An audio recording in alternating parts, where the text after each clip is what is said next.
नमस्कार, स्वागत है आपका एटीएस न्यूज 11 में। देश भर की ताजा खबरों के साथ मैं रश्मि। हमारे यूट्यूब चैनल एटीएस न्यूज 11 को लाइक, शेयर और सब्सक्राइब करना ना भूलें और बने रहें हमारे साथ। नमस्कार, मैं डॉक्टर अमित कुमार श्रीवास्तव और आप देख रहे हैं एटीएस न्यूज 11। दिन भर की ताज़ा तरीन खबरों के साथ आज हम दिल्ली में मौजूद हैं और दिल्ली में हमारे साथ एक जाने माने मशहूर कवि डॉक्टर रणविजय राव जी से हमारी मुलाकात हुई और ये एक पेशे से कवि हैं। कहा गया है कि जहाँ न पहुँचे रवि वहाँ पहुँचे कवि। कवि और पत्रकार के रिश्ता एक चोली दामन की तरह है। कभी भी समाज को एक दिशा निर्देश और अच्छे ओहदे के लिए इनकी भी एक लेखन होती है जो समाज को जगाने में काम करती है। पत्रकारिता भी इन्हीं का एक स्वरूप है जो समाज में लोगों को जगाया जाता है। इसी दौरान में आज हम बात करते हैं और बताते हैं कि कविता के क्षेत्र में इन्होंने कहाँ तक महारत हासिल की। सबसे पहले सर आपका मुबारक हो और स्वागत है हमारे चैनल एटीएस न्यूज़ में। आप अपना परिचय थोड़ा सा दें। ये बहुत बहुत धन्यवाद कि आपने मुझे अपने चैनल में आने का या फिर अपने श्रोताओं के बीच, अपने दर्शकों के बीच आने का मुझे मौका मिला और आपके माध्यम से। और ये मुझे बहुत खुशी हो रही है कि एटीएच न्यूज इतना जो लोकप्रिय चैनल है, इससे मैं जुड़ पा रहा हूँ, इसके दर्शकों के साथ मैं जुड़ पा रहा हूँ। और मेरा नाम रणविजय राव है, जैसा कि आपने बताया, और कविताएं लिखता हूँ, व्यंग्य लिखता हूँ, कहानियाँ लिखता हूँ, समीक्षाएं भी करता हूँ और इस तरह से।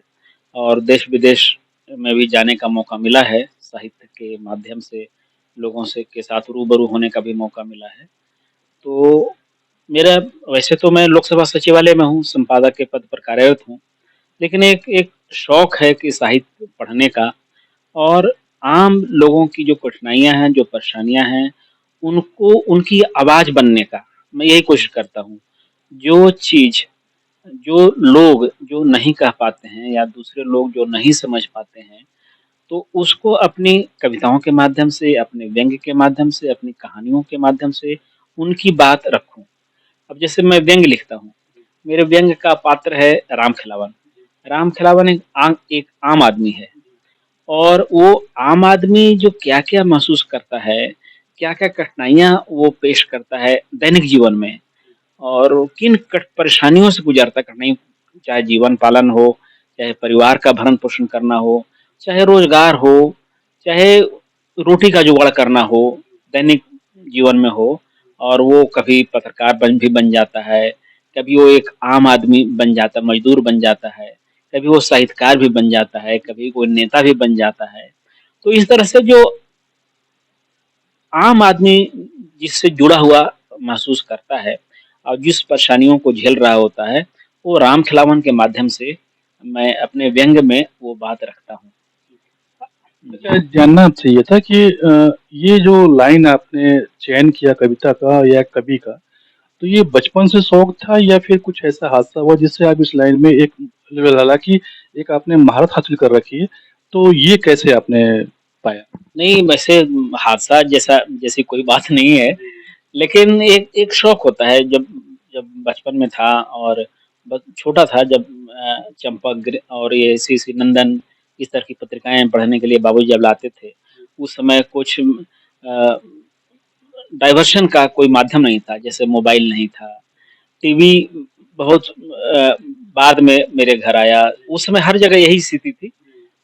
मैं गांव में पला बढ़ा बचपन में, लेकिन बाबूजी शिक्षक थे, पढ़े लिखे थे, तो उनको एक था कि बच्चों में ऐसा संस्कार मिले कि पढ़ने की रुचि इनकी जगे और विविध विषयों में, जो जैसे कविताएं हों, कहानियां हों, या वैसे पढ़ने से क्या होता है, रुचि जगती है और कई चीजें ऐसी होती हैं जो उससे सीख भी मिलती है हमें पढ़ने के बाद। तो उस तरह से धीरे धीरे कविताओं में रुचि हुई। हाँ, कहानियां में पढ़ने लगा। जब 10वीं की परीक्षा मैंने दी थी, उस समय में प्रेमचंद का बहुत साहित्य मैंने पढ़ लिया था, है ना। गोदान, गबन, निर्मला और जितने कहानियों की जो श्रृंखला थी उनकी, कुछ तो कोर्स में ही थे, जैसे पंच परमेश्वर मैंने पढ़ा था, है ना, पूस की रात है। इसी तरह से और भी कई लोकप्रिय उनकी कहानियां हैं, ईदगाह है, ये सब मैंने उसी समय पढ़ लिया था। उसके बाद धीरे-धीरे मैं जब दिल्ली आया तो एक माहौल मिला। पटना पटना में भी रहा हूँ, +2 मैंने पटना कॉलेज से किया है। लेकिन वो वैसा माहौल नहीं था जैसा दिल्ली में आने के बाद माहौल मिला। और दिल्ली में भी बाबूजी का वो त्याग कहिए, कि पढ़ाने-लिखाने का, कि बच्चों को अच्छी सी शिक्षा दें। तो उन्होंने मुझे भेजा दिल्ली कि नहीं, अगर तुम्हें पढ़ना है तो दिल्ली जाओ। यहाँ पे हिंदू कॉलेज में एडमिशन हो गया, दिल्ली यूनिवर्सिटी के, मतलब one of the best college है। तो यहाँ पे आया तो यहाँ एक माहौल मिला, और समझिए उसी समय से जब मैं बीए सेकंड ईयर में था, तभी से मैं राष्ट्रीय पत्र पत्रिकाओं में छपना शुरू हो गया। मैंने व्यंग भी लिखे, 1-2 कविताएँ भी छपी उस समय, और आलेख छपने लगे। कैंपस में मुझे लोग जानते थे कि ये अखबारों के लिए लिखता है। तो ये मेरे लिए बहुत बड़ी बात थी, और कई विषयों पर मैंने लिखा।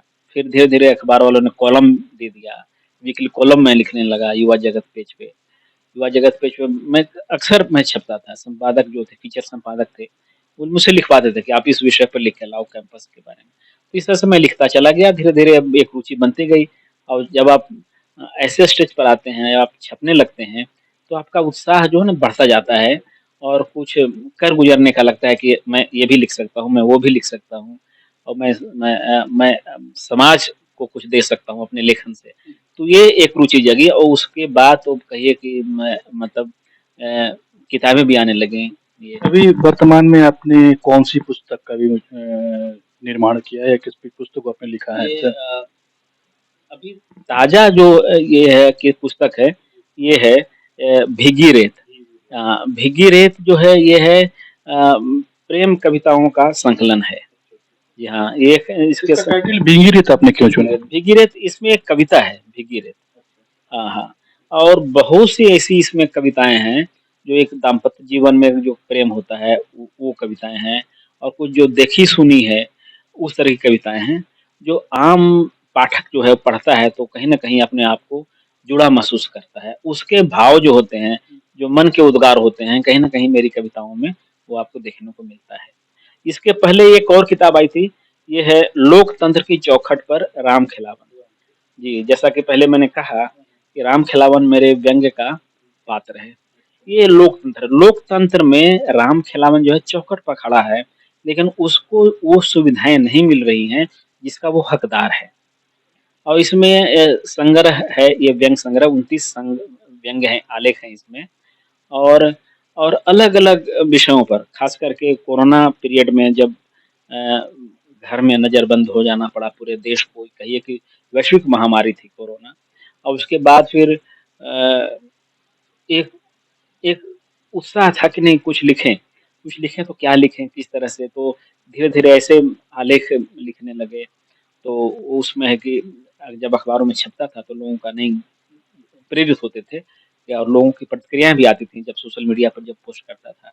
तो धीरे-धीरे मैं फिर वो लोगों का उत्साह और जो लोगों का जो ये प्रतिक्रिया जो मिलती थी कि नहीं, नहीं बहुत अच्छा है, बहुत अच्छे विषय उठाए हो, इस तरह से और लिखो इस तरह से। तो करते-करते एक संग्रह क्या चाहे ऐसा तैयार हो गया, और उसी का परिणाम है कि ये लोकतंत्र की चौखट पर राम खिलावन ये पुस्तक जो है, ये जहाँ ये है।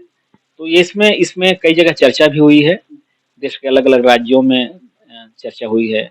पिछले दिनों अभी जून की बात है, वो पटना में इस किताब पर चर्चा हुई, लोकार्पित हुई, और पटना के कई और आसपास के जो साहित्यकार थे, जो प्रोफ़ेसर लोग थे, तो उन लोगों ने इस पर बात की और बहुत अच्छी प्रतिक्रिया मिली।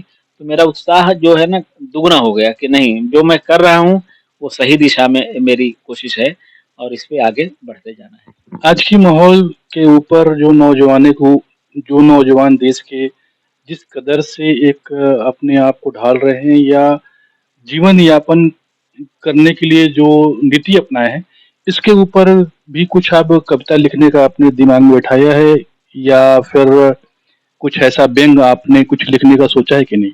नहीं, नहीं मैंने लिखा भी है, सोचा ही नहीं है, मैंने लिखा भी है, और कई विषयों पर मैंने लिखा है। एक एक इसमें कविता है, वो है कश्मकश। कश्मकश ये कविता ऐसी है कि जब पढ़ लिख लेता है एक एक मुकाम हासिल कर लेता है शिक्षा में और उसके बाद लगता है कि नहीं अब मुझे नौकरी करनी चाहिए। माता-पिता की अपेक्षा होती है कि बेटा रोज़गार में जाए और कुछ कमा के हमें हमारी भी मदद करे, हमारा सहारा बने।